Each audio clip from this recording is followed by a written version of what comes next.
Cricket খেললেন মুখ্যমন্ত্রী, bat হাতে মমতা বন্দ্যোপাধ্যায়। ধনধান্য অডিটোরিয়ামে ব্যাট হাতে মমতা বন্দ্যোপাধ্যায়, বোলিংয়ে অরূপ। সেই ছবি দেখছেন আপনারা। শুধুমাত্র ধনধান্য অডিটোরিয়ামে ব্যাট হাতে মমতা বন্দ্যোপাধ্যায়, ঠিক কি উপলক্ষে?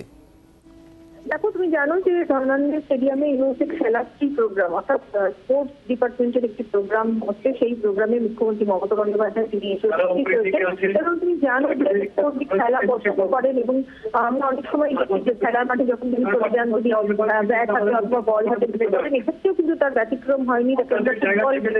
এরকমভাবে দেখা যাচ্ছে আজকে রাজ্যের ক্রীড়া মন্ত্রী অরূপ বিশ্বাস তিনি বল করছেন, মুখ্যমন্ত্রী ব্যাট করছেন, এই দৃশ্যও কিন্তু আজকে দেখা যাচ্ছে। অর্থাৎ অত্যন্ত ভালো মুডে তিনি রয়েছেন এখানে এবং এই মুহূর্তে বিভিন্ন প্লেয়াররাও তারাও রয়েছেন। এই প্রোগ্রাম থেকে কিন্তু বিভিন্ন খেলোয়াড়দের উৎসাহিত করা হয়, তাদের পুরস্কৃত করা হয়। সেই প্রোগ্রামে মুখ্যমন্ত্রীর আসার কথা ছিল বেলা 4টার সময়, কিন্তু 4:30 সময় তিনি এটা করতে চান এবং তারপরেই খেলোয়াড়দের সঙ্গে কথাবার্তা বলেন এবং তারপরে নিজেই তাকে শুরু করেন।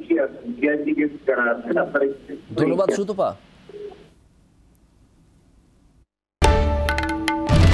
বাংলার আওয়াজ, বাঙালির আবেগ, জি 24 ঘন্টা।